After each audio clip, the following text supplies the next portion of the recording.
Professor చెంగయ్యపై దాడి చేసిన వారిని కఠినంగా శిక్షించాలన్న పరమశివన్. కడప జిల్లాలో రెవెన్యూ సదస్సులు నిర్వహిస్తున్నామన్న ఎంఆర్ఓ దామోదర్ రెడ్డి. అధికారం లేకున్నా ప్రజల కోసం పనిచేస్తానన్న టీడీపీ నేత మురళి.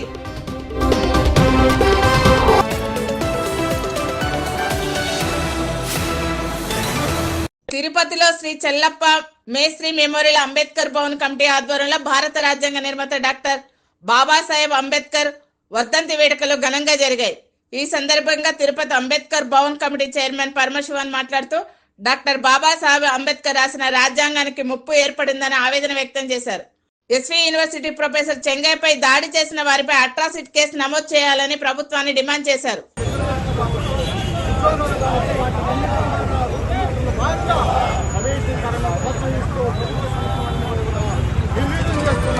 దీన్ని బాబాసాహెబ్ డాక్టర్ అంబేద్కర్ వర్ధంతి సందర్భంగా ఖండించడమే కాకుండా ఈ దేశంలో ఉన్నటువంటి మూలవాసులందరూ కూడా ఏకై ఈ కేంద్ర ప్రభుత్వ విధానాలకు వ్యతిరేకంగా పోరాటం చేసి తప్పని ఈ సందర్భంగా అంబేద్కర్ భవన్ కమిటీ చైర్మన్ని ఈరోజు భారత రాజ్యాంగ నిర్మాత మోదీ సత్వ డాక్టర్ బిఆర్ అంబేద్కర్ 69వ వర్ధంతి ఈరోజు తిరుపతిలోనే కాకుండా యావత్ దేశంలోనూ అదేవిధంగా యావత్ ప్రపంచంలో కూడా ఆయన యొక్క వర్ధంతిని మరి నివాళులర్పించి ప్రేమతో అందరూ కూడా ఉన్నారు. భారత రాజ్యాంగానికి ఈరోజు ఒక పెద్ద ఈ యొక్క కేంద్ర ప్రభుత్వం అయితే కానివ్వండి, అదేవిధంగా రాష్ట్ర ప్రభుత్వం కూడా వారి నుంచి ఈ యొక్క రాజ్యాంగానికి ఒక థ్రెట్ అనేది ఏర్పడింది. ఈ థ్రెట్ వల్ల ఈ యొక్క భారతదేశమే అస్తవ్యస్తంగా తయారయ్యేటువంటి పరిస్థితి ఈరోజు ఈ యొక్క పాలకులు తీసుకొస్తున్నారు. మరి బాబాసాహెబ్ అంబేద్కర్ ఆ రోజు 2 సంవత్సరాల 11 నెలల 18 రోజులు కష్టించి ఈ యొక్క అన్ని వర్గాలను, అన్ని జాతులను, అన్ని కులాలను, అన్ని మతాలను, అన్ని భాషలను క్రోడీకరించి వారి కావాల్సిన రాజ్యాంగాన్ని రాసించినటువంటి బాబాసాహెబ్ అంబేద్కర్ యొక్క రాజ్యాంగాన్ని ఈరోజు కొనుగోలు తీసుకొస్తున్నారు. దానికి విశేషంగా నిన్న ఎస్వి యూనివర్సిటీలో ఒక ప్రొఫెసర్ పైన అంబేద్కర్ కోనసీమ జిల్లా అమలాపురంలో భారత రాజ్యాంగ నిర్మాత డాక్టర్ బిఆర్ అంబేద్కర్ వర్ధంతి వేడుకలు ఘనంగా జరిగాయి. అంబేద్కర్ కోనసీమ జిల్లా అమలాపురంలో జిల్లా కలెక్టర్ ఆర్ మహేష్ కుమార్ అంబేద్కర్ విగ్రహానికి పూలమాల వేసి నివాళులర్పించారు.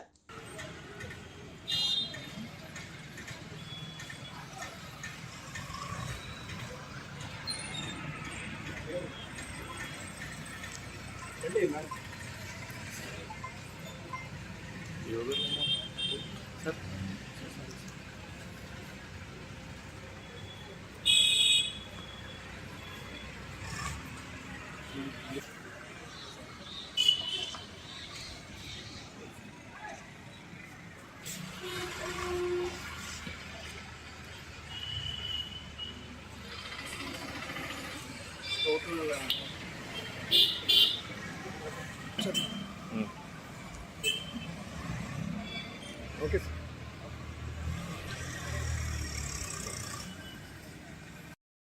సుదూర ప్రాంతాలకు ధాన్యం తరలి వెళ్లిపోవడంతో తమ మిల్లులు ఖాళీగా ఉంటున్నాయని రైస్ మిల్లర్ల జిల్లా అధ్యక్షుడు శ్రీనివాస్ ఆవేదన వ్యక్తం చేశారు. కోనసీమ జిల్లా ప్రాంతాలకు చెందిన 17 మండలాల రైస్ మిల్లర్లు కలెక్టర్ ఆఫీస్ ముందు ధర్నా చేపట్టారు. కోనసీమ ప్రాంతంలోని రైస్ మిల్లర్లు అందరూ 10 సంవత్సరాల నుండి సీఎంఆర్ మీద ఆధారపడి బతుకుతున్నారని తెలిపారు. రాజుల ఏరియా అలాగే రావులపల్లి రైస్ మిల్లర్స్ అండి. మేము గతంలో 2014 నుంచి సీఎంఆర్ మీద ఆధారపడిన రైస్ మిల్ అండి. ఇప్పుడున్న నిబంధనల ప్రకారం గవర్నమెంట్ మా రైస్ మిల్కి బీజీలు ఉన్నా కూడా మా రైస్ మిల్కి ధాన్యం రావట్లేదని టార్గెట్లు అని చెప్పి కొత్తగా నిబంధనలు పెట్టి మా మిల్లులకి ధాన్యం రాకుండా ఈ దూరంగా మండపేట, ఇలాగ రాయవరం, రామచంద్రపురం, కేశవరం ఏరియాకి ధాన్యాలు తరలిపోతున్నాయండి. ఇక ఎప్పటి నుంచో మేము ఈ రైస్ మిల్ మీద ఉండి ఉపాధి కోల్పోతున్నామండి. మా దగ్గర వచ్చి పనిచేసి జనం కూడా పని లేకుండా పోతుందండి. అంతేకాకుండా సీఎంఆర్ చేసే వాళ్ళకి, ఇతర రకాల వ్యాపారాలు చేసే వాళ్ళకి సీఎంఆర్ ధాన్యం అనేది ఎవరండి? మేము ఎప్పటి నుంచో దీని మీద ఉన్నాం కానండి. ఏ వ్యాపారం చేయకుండా మేము సీఎంఆర్ మీద ఆధారపడి ఉన్న మిల్లు అండి. మాకు రాకుండా ధాన్యం ఇతర రకాల వ్యాపారాలు చేసే వాళ్ళందరికీ ఈ ధాన్యం తరలిస్తున్నారండి. ఇది మెయిన్ ప్రధానంగా మండపేట ల్యాబింగ్ చేసి అక్కడ ఉన్న పెద్ద మిల్లులన్నీ కూడా ఇన్ఫ్లుయెన్స్ ఉపయోగించి ఈ ధాన్యాలన్నీ అట్టి వెళ్ళిపోతున్నాయి. గతంలో కూడా ర్యాండమ్ అని చెప్పి ర్యాండమ్ విధానం, నడిచి విధానాన్ని కూడా ఇలా చెడగొట్టండి. నా పేరు దివి శ్రీనివాస్ అండి. నేను జిల్లా వైస్ ప్రెసిడెంట్ని. మా జిల్లాకి. కాకపోతే మేము ఎన్ని చిన్న మిల్లులు ఇక్కడ టార్గెట్ నిబంధనని ఆస్పర్ నిబంధనని పెట్టి తక్కువ టార్గెట్లు విధించి మమ్మల్ని సీఎంఆర్లో బాగా తక్కువ టార్గెట్లు ఇచ్చి మాకు అన్ని రకాల మమ్మల్ని ఇబ్బంది పెడుతున్నారండి. ఎప్పుడూ లేదు ఈ ఆస్పర్ మీద టార్గెట్ ఇవ్వడం అన్నది ఎప్పుడూ ఎరగం. లాస్ట్ ఇయర్ మేము డెలివరీ మీద ఇమ్మని అడిగాం, జేసీ గారికి ఇచ్చాం, కలెక్టర్ గారికి ఇచ్చాం. ఏమీ మా విన్నపాలు ఏమీ వాళ్ళు పట్టించుకోవట్లేదండి. పైనుంచి 80 కిలోమీటర్లు 90 కిలోమీటర్ల అవతల ఉన్న రైస్ మిల్లులకి ధాన్యం వెళ్తుంది. మా డిమాండ్ ఏంటంటే అండి, మేము సీఎంఆర్ చేసి మిల్లులు సీఎంఆర్ కిందే ఉండాలి. బాయిల్డ్ ఇతర వ్యాపారాలు చేసుకునే మిల్లుల్ని మాకు తప్పించి వాళ్ళకి సీఎంఆర్ టార్గెట్ ఇవ్వకుండా సీఎంఆర్ మీద ఆధారపడి మిల్లులకే టార్గెట్ ఇవ్వాలని చెప్పి మా ముఖ్య విన్నపం అదండి. చిన్న మిల్లులు అన్నీ కూడాను మాకు ఆస్పర్ అని పెట్టి తెలివిగా దీన్ని మమ్మల్ని సీఎంఆర్లో డౌన్ చేసి ధాన్యాలన్నీ మండపేట పట్టిపోతున్నారండి కంప్లీట్. ఇక్కడ మిల్లులన్నీ బీహార్ నుంచి కూలోళ్ళు తెచ్చుకుని ఖాళీగా కూర్చున్నారండి. రోజు మెయింటెనెన్స్ కింద డబ్బులు ఖర్చు అయిపోతున్నాయి. మాకు ధాన్యాలు రావట్లేదండి మిల్లుకి. టార్గెట్లు లేవు, బీజీలు ఉండి టార్గెట్లు లేక చిన్న టార్గెట్లు ఇచ్చి మమ్మల్ని ఈ ఆస్పర్ అని పెట్టి అందులో మమ్మల్ని చాలా మోసపోయామండి. మేము హాస్పిటల్ అని చెప్పి హాస్పిటల్ ఉన్నా లేకపోతే ఐ హాస్పిటల్ చూపించి టార్గెట్లు పెట్టుకున్నారండి వాళ్ళు. మాకు హాస్పిటల్ అని లేక మేము మా ఉన్నది జెన్యున్గా మేము చెప్తే మమ్మల్ని ఆ విధంగా మోసం చేసి మమ్మల్ని టార్గెట్లు లో చేసి మాకు ధాన్యాలు రాకుండా చేస్తున్నారు.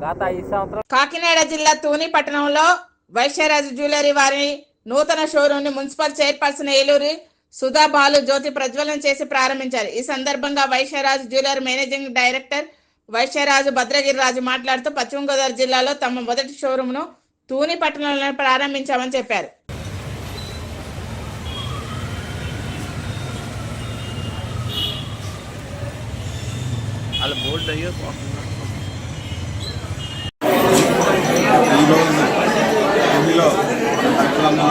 వారి ఆశీస్సులతో మన మున్సిపల్ చైర్పర్సన్ సుధా బాలు ఈ ఓపెనింగ్ చేయడం దగ్గర ఉదయం నుంచి కూడా మనకి ఊహించిందని ఈరోజు మేము చాలా బెస్ట్ ఆఫర్ అయినటువంటి గోల్డ్ మీద 6%, సిల్వర్ మీద తరుగు, మజూరి, జిఎస్టీ కూడా మీ తరఫున మేమే పే చేస్తూ అదనంగా 10,000 రూపాయల వరకు నేను డిస్కౌంట్ ఇచ్చి నన్ను కస్టమర్లందరూ కూడా దీన్ని చాలా బాగా హ్యాపీ ఫీల్ అయ్యి చాలామంది దీన్ని యూజ్ చేసుకున్నారు. ఈ ఆఫర్ ఇంకొక 4 రోజుల నుంచి ఇంకొక 1 వీక్ వరకు ఉండడానికి అవకాశం ఉంది. ఇదిగా నా వైశ్యరాజు జ్యువెలరీ 11వ బ్రాంచ్గా ఈస్ట్ గోదావరిలో ఫస్ట్ టైం వచ్చాము. ఈ 11వ బ్రాంచ్గా ఓపెన్. అన్నమయ్య జిల్లాలోని రాయచోటి పట్టణం కొత్తపల్లి జిల్లా పరిషత్ ఉన్నత పాఠశాల ఉపాధ్యాయుల మృతికి కారణమైన విద్యార్థులను కఠినంగా శిక్షించాలని కడప జిల్లా ఆంధ్రప్రదేశ్ ఉపాధ్యాయ సంఘాల సమైక్య చైర్మన్ విజయ్ కుమార్ ప్రభుత్వం డిమాండ్ చేశారు. కడప జిల్లా బద్వేల్ పట్టణంలో భోజన విరామంలో నల్ల రిబ్బన్లు ధరించి నిరసన తెలియజేశారు. ఉపాధ్యాయులను విద్యార్థులను శిక్షించాలి. కుమార్ ఆంధ్రప్రదేశ్ ఉపాధ్యాయ సంఘాల సమాఖ్య ఫ్యాప్టో కడప జిల్లా చైర్మన్ నిన్నటి దినం అన్నమయ్య జిల్లాలోని రాయచోటి పట్టణానికి చెందినటువంటి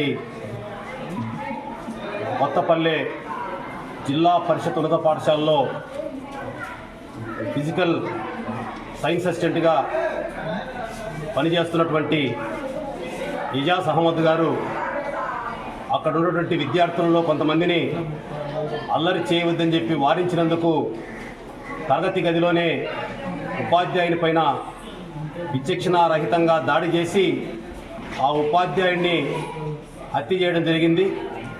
ఇది దౌర్భాగ్యమైనటువంటి ఘటనగా ఆంధ్రప్రదేశ్ ఉపాధ్యాయ సంఘాల సమాఖ్య ఫ్యాప్టో భావిస్తూ ఉంది. దారి తప్పినటువంటి కొంతమంది విద్యార్థులు ఉన్మాదులుగా తయారై ఇవాళ అతి పవిత్రమైనటువంటి వృత్తిలో ఉన్నటువంటి ఉపాధ్యాయులపైనే దాడి చేసేటువంటి పరిస్థితికి ఈరోజు వచ్చారనేటువంటిది రాయచోటిలోని కొత్తపల్లె పాఠశాలకు చెందినటువంటి ఘటన ఈరోజు అర్థమవుతూ ఉంది. విద్యార్థులు ఈరోజు ఆన్లైన్ గేములకు అదేవిధంగా రకరకాల వ్యసనాలకు అలవాటైపోయి ఒత్తిళ్లకు గురవుతూ చివరికి దారి తప్పి ఉపాధ్యాయుల మీదనే దాడి చేసేటువంటి పరిస్థితులను ఇవాళ చూస్తూ ఉన్నాం. మొత్తం సభ్య సమాజం అంతా కూడా సిగ్గుతో తలదించుకోవాల్సినటువంటి పరిస్థితిగా మేము భావిస్తూ ఉన్నాం. కడప జిల్లా బ్రహ్మంగారిమఠం మండలంలో ఈ నెల 6వ తేదీ నుండి జనవరి 8వ తేదీ వరకు అన్ని పంచాయతీల్లో రెవెన్యూ సదస్సులు నిర్వహిస్తున్నామని తహసీల్దార్ దామోదర్ రెడ్డి తెలిపారు. రైతుల భూములకు సంబంధించి ఏమైనా సమస్యలు ఉన్నట్లయితే వాటిని పరిష్కారం చేసే దిశగా అధికారులు చర్యలు తీసుకుంటారని చెప్పారు. అందరికీ నమస్కారం. ఈరోజు మిమ్మల్ని ఈ సమావేశాన్ని పిలవడం ఏమనగా ప్రభుత్వము ప్రతిష్టాత్మకంగా మాకు ఈరోజు రెవెన్యూ ప్రోగ్రాం ప్రతిష్టాత్మకంగా నిర్వహించిన 6వ తేదీ నుంచి 8 వరకు షెడ్యూల్ను ప్రకటించడం జరిగింది. మందు కూడా రేపటి నుంచి మనం భీమఠం మండలంలో కూడా 6 నుంచి 8 వరకు మనము ఈ రెవెన్యూ సదస్సు నిర్వహించబోతున్నాము. ముఖ్యంగా ఈ రెవెన్యూ సదస్సు ఉద్దేశం ఏమంటే గతంలో కూడా మనము మీ ఇంటికి మీ భూమి అనే ప్రోగ్రామ్ను ఇదే తరహాలో చేయడం జరిగింది. ఇప్పుడు కూడా అదేవిధంగా 1Bలు ప్రింట్ తీసుకొని ప్రతి ఒక్క 1Bని ఆ ఖాతాదారుని చేర్చి దాంట్లో ఏమైనా వాళ్ళ యొక్క సమస్యలు ఉన్నాయా, వాళ్ళ ఉండే భూమికి లేకుంటే అతనికి ఎక్కువ ఎక్కిందా తక్కువ ఎక్కిందా అనేది వేరియేషన్ చూసుకొని అతనితో ఒక అగ్నాలజ్మెంట్ తీసుకొని ఏదైనా అతనికి సమస్య ఉంటే మనం ఒక దరఖాస్తుని ఇచ్చి వాళ్ళు ఆ దరఖాస్తుని తీసుకొని వాటన్నిటి కూడా పరిష్కరించడానికి మనం ఈ ప్రోగ్రామ్ను రేపటి నుంచి గత 6వ తేదీ నుంచి నిర్వహించబోతున్నాము. కాబట్టి ప్రజలందరూ కూడా మనం తెలియజేయడం ఏమనగా ఈ అవకాశాన్ని సద్వినియోగం చేసుకొని వాళ్ళ యొక్క సమస్యలను వచ్చి ఈ ప్రోగ్రాంలో పాల్గొని విరివిగా పాల్గొని ఆ సమస్యలను ఏం లేకపోతే అక్కడే అడ్వాంటేజ్ తీసుకుంటాడు బీఆర్ఓ, ఆ 1Bలో సైన్ పెట్టించుకుంటాడు. మాకు ఎటువంటి సమస్యలు లేవు. ఏదైనా సమస్యలు ఉంటే ఒక దరఖాస్తుని ఇచ్చేసి ఆ నింపేసి ఆ దరఖాస్తు ద్వారా ఆ సమస్యలన్నీ ఐడెంటిఫై చేసి అక్కడే పరిష్కారమైన సమస్యలను అక్కడే పరిష్కరించడానికి అన్ని డిపార్ట్మెంట్తో ఫారెస్ట్, ఎండోమెంట్, వక్ఫ్, రిజిస్ట్రేషన్ డిపార్ట్మెంట్తో ఆ విలేజ్లో మనము ఎక్కడైతే ఎక్కువ సమస్యలు ఏ ఫారెస్ట్లో ఉన్నాయో, ఏదైనా వక్ఫ్ ల్యాండ్ ఎన్క్రోచ్ అయిందా, ఎండోమెంట్ ల్యాండ్ ఎన్క్రోచ్ అయినా, రిజిస్ట్రేషన్ డిపార్ట్మెంట్కి ఏమైనా సమస్యలు ఉన్నాయి వాటిన్నింటి కూడా గమనించేసి మనము ఈ సదస్సులను చాలా ప్రతిష్టాత్మకంగా నిర్వహించడానికి చర్యలు తీసుకుంటున్నాం. కాబట్టి మీ మీడియా తరఫున మనం తెలియజేయడం అనగా ప్రజలందరూ కూడా రేపు జంగంరాజుపల్లిలో ఈ ప్రోగ్రాం మనం స్టార్ట్ చేయబోతున్నాం. కాబట్టి ప్రజలందరూ కూడా స్వచ్ఛందంగా పాల్గొని మనం 1Bలు ఇప్పటికే దాదాపు ఇంటింటికి పంచడం జరిగింది. రేపు అందరూ కూడా పాల్గొని ఈ ప్రోగ్రాంను సక్సెస్ చేయాలని మీ ద్వారా తెలియజేస్తున్నాం. అధికారం ఉన్నా లేకున్నా ప్రజల కోసం పనిచేస్తున్నామని కడప జిల్లా తెలుగుదేశం పార్టీ అధికార ప్రతినిధి మురళి అన్నారు. ఏ పదవి లేదని వైసీపీ నేతలు విమర్శించిన వాటిని పట్టించుకోనని చెప్పారు. గతంలో వైసీపీ నాయకులు ఎన్నోసార్లు తనని ఇబ్బంది పెట్టారన్నారు. చాలా తగ్గిపోతూ ఉంటాం. ఎందుకంటే గొడవలు మనము పడడం వల్ల 10 మంది శత్రువులు చేసుకోవడం మనకు వచ్చిందేమి. కానీ దాన్ని ఆదర్శంగా తీసుకుని కొంతమంది వీడేందో ఒకడు అది ఇది తిరుక్కుంటా అంటాడు అని కొంతమంది తక్కువ అంచనా వేసుకుంటూ అంటారు. మేము దానికని తెలుసు, కొంతమంది వైసీపీ నాయకులకు ప్రతి పార్టీ వాళ్ళకు తెలుసు.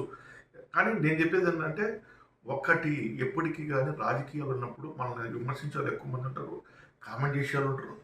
ఆ ఒక భావనతోనే నేను వాళ్ళ అధికారం వచ్చినా కానీ, వైసీపీ అధికారం వచ్చినా కానీ వాళ్ళు ఏదైనా నన్ను చేయాలనుకున్నప్పుడు కానీ మా సొంత బలగం ఉంది. సొంతంగా ఎందుకంటే కూలికి వచ్చే 20 మంది 30 మందో మన కోసం ఏదో ఎచ్చాలు వచ్చేదేమో మొదలు అట్ట కాదు, సొంత మెన్ ఉంది, ఏమైనా చేయలేదు నేను. అందుకు చాలామంది నేను ఏదన్నా అధికారుల మీద స్టేట్మెంట్ ఇచ్చినప్పుడు కానీ ఆధారాలతో మాట్లాడతాను. వాళ్ళు పట్టియాల అన్నీ మొత్తం రెడీ చేసినప్పుడు మళ్ళీ వాళ్ళ భార్య బిడ్డలు వాళ్ళంతా ఉన్నప్పుడు ఆలోచిస్తారు. ఎందుకు సార్ మీరు రిక్వెస్ట్గా చెప్తాం, సార్ చూడండి మీరు ఈ విధంగా ఉన్నాయన్నప్పుడు కొంతమంది అధికారులు కరిగిపోయి వాళ్ళ పనిచేసే వాళ్ళు ఉంటారు. రోజు మా దగ్గర 100 మంది 70 మంది ఇప్పటికీ మేము 30 ఏళ్ళ నుంచి రాజకీయాలు ఉన్నాం. ఎమ్మెల్యే కాదు, ఎంపీ కాదు, ఏ రోజు కానీ మేము పని చేస్తూనే ఉంటాం. అందరికీ ఫోన్ కొట్టి రిక్వెస్ట్గా మా దగ్గరికి వచ్చినప్పుడు మేము పని చేస్తాం. ఎందుకంటే ప్రేమతో దగ్గర తీస్తాం. వాళ్ళు వస్తారు, మా ఏరియా అంతా మైనార్టీలు ఎక్కువ, వాళ్ళు వస్తారు, మన ఆ పక్క ఎక్కడెక్కడి నుంచి పల్లెల నుంచి కానీ వస్తుంటారు మా దగ్గరికి.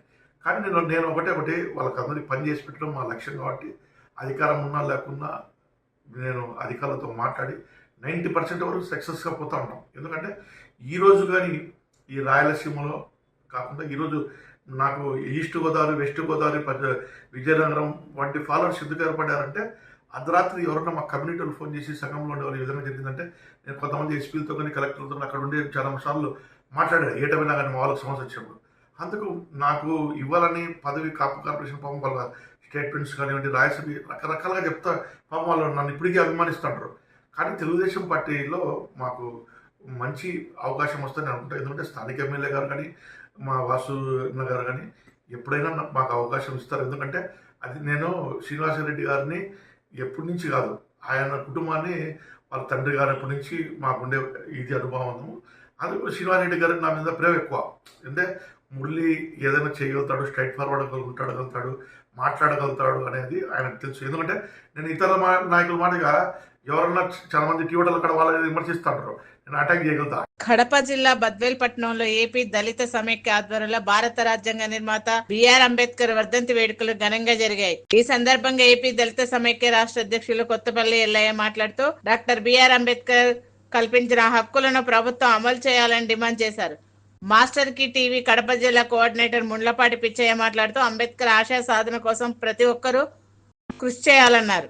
మాట్లాడుకుంటా ఉంటారు. ఆయనే డాక్టర్ బాబాసాహెబ్ అంబేద్కర్ గారు. ఆయన చూపినట్టు మార్గంలో ఈరోజు దేశంలో ప్రజలు, ప్రజా సంఘాలు లేని ప్రభుత్వాలుగా నడుస్తున్నటువంటి సందర్భం మనం ప్రజలకు తెలుసు. అయితే ఆయనే కనుక ఈ దేశంలో 1949 నవంబర్ 26వ తారీఖున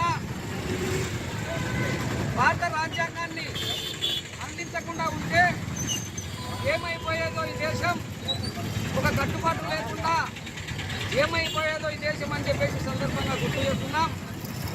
మరి మన దేశంలో తెల్లదొరలు పాలనలో సనాతన ధర్మం అనే ధర్మాన్ని తెల్లదొరలు అణిసివేశారు. మరి విద్యాకు చట్టాన్ని కూడా తెల్లదొరలు మనకు అందించారు. మరి ఈ దేశంలో ఉన్నటువంటి మన వాళ్ళుగా చెప్పుకుంటున్నటువంటి మరి సనాతన ధర్మం పరిరక్షణ అని చెప్తున్నటువంటి వీళ్ళు మనల్ని అణసివేశారు తప్ప మనకు మేలు చేయలేదని చెప్పి కూడా ఈ సందర్భంగా గుర్తు చేస్తున్నాం. సనాతన ధర్మం వల్ల శూద్రులు బలైపోయారు. శూద్రులు అంటే బ్రాహ్మణ, క్షత్రియ, వైశ్య కాకుండా మిగతా అందరూ శూద్రులే అని చెప్పేసి కూడా మనము గుర్తించుకోవాలని చెప్పేసి సందర్భంగా తెలియజేస్తున్నాం. మరి ఈరోజు బాబాసాహెబ్ అంబేద్కర్ గారి వర్ధంతి సందర్భంగా ఈ బడ్జెట్లో ప్రభుత్వానికి దళిత వర్గాల నుండి, బహుజన వర్గాల నుండి ఒక విన్నపాన్ని తెలియజేయాలని చెప్పేసి మేము అనుకుంటూ ఆ విన్నపాన్ని తెలియజేస్తున్నాం ప్రభుత్వానికి.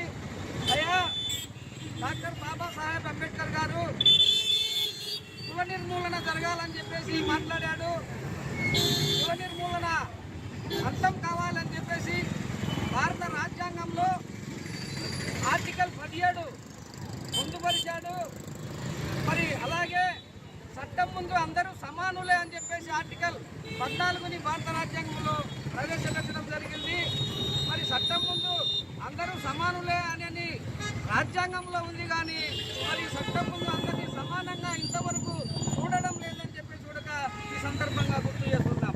మరి అంతేకాకుండా కుల నిర్మూలన జరగాలి, కులం పోవాలి, అందరూ సమానంగా ఉండాలని చెప్పేసి భారత రాజ్యాంగ నిర్మాత బాబాసాహెబ్ అంబేద్కర్ గారి కళల్ని నిజం చేసేదానికి నేటి ప్రభుత్వాలు వెనకంజ వేస్తున్నాయని చెప్పేసి కూడా మేము తెలియజేస్తున్నాం.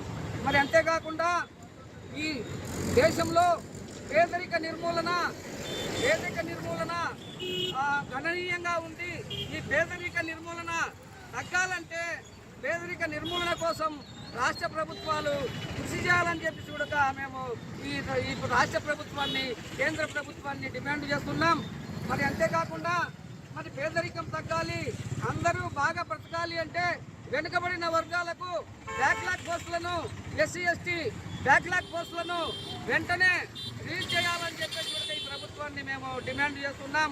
మరి అంతేకాకుండా ఈ సమాజంలో ఎక్కువ శాతం మంది పేదలు, దళితులు, బలహీన వర్గాలు అందరూ భూమి లేని పేదలుగా ఉంటున్నారు. వాళ్ళ కోసము భూమి పంపిణీ కార్యక్రమాన్ని వెంటనే చేపట్టాలని చెప్పేసి కూడా ఈ సందర్భంగా గుర్తు చేస్తున్నాం. ఒకవేళ భూ పంపిణీకి ఎక్కడైనా భూములు, బంజరు భూములు లేకపోతే అక్కడ భూమి కొరత ఆ దళితులకు తీర్చేదానికి షెడ్యూల్ కులాల కులగణన జరగాలని, వర్గీకరణపై రాష్ట్ర ప్రభుత్వం వేసిన ఏకసభ్య కమిషన్ రద్దు చేయాలని డిమాండ్ చేస్తూ మాలల న్యాయ పోరాట సమితి ఆధ్వర్యంలో ఒకరోజు నిరాహార దీక్ష కార్యక్రమం చేపట్టారు. అంబేద్కర్ కోనసీమ జిల్లా మామిడికుదురు మండలంలో తహసీల్దార్ ఆఫీస్ ఎదురుగా చేపట్టిన దీక్షకు గన్నవరం మాజీ ఎమ్మెల్యే కొండేటి చిట్టిబాబు మద్దతు తెలిపారు. ఈ సందర్భంగా ఆయన మాట్లాడుతూ గత ప్రభుత్వం ఆయనలో దళితులపై జరిగిన దాడులపై న్యాయ విచారణ జరిపి చర్యలు తీసుకోవాలని ప్రభుత్వాన్ని డిమాండ్ చేశారు. రాష్ట్ర ప్రభుత్వం ఏబిసిడి వర్గీకరణకి 1 మ్యాన్ కమిషన్ ఏర్పాటు చేయడం జరిగింది. సుప్రీంకోర్టు ఆదేశాల మేరకు 1 మ్యాన్ కమిషన్ వేయాలంటే ముందు కులగణన జరగాలి. కులగణన జరిగాక ఏబిసిడి వర్గీకరణ అంశాన్ని తీసుకోవాలి. అలాగే గత ప్రభుత్వం 20 పథకాలు రద్దు చేసింది. దళితులకు సంబంధించిన సంక్షేమ పథకాలు తక్షణమే 20 పథకాలు నారా లోకేష్ గారు, నారా చంద్రబాబు నాయుడు గారు, పవన్ కళ్యాణ్ గారు చెప్తున్నారు. కార్యక్రమం చేయలేదు కాబట్టి వెంటనే 20 పథకాలు పునఃప్రారంభించాలి. అదే ఉద్దేశంతో గతంలో 400 మందిపై దళితులపై ప్రభుత్వ దాడులు జరిగాయి. దాని విచారణ జరిపిస్తున్న నారా చంద్రబాబు నాయుడు గారు, నారా లోకేష్ గారు, అలాగే పవన్ కళ్యాణ్ గారు అన్ని బహిరంగ సభల పాదయాత్రలు చెప్తున్నారు కాబట్టి విచారణ జరిపించాలి. అలాగే please like, share and subscribe Sneha TV.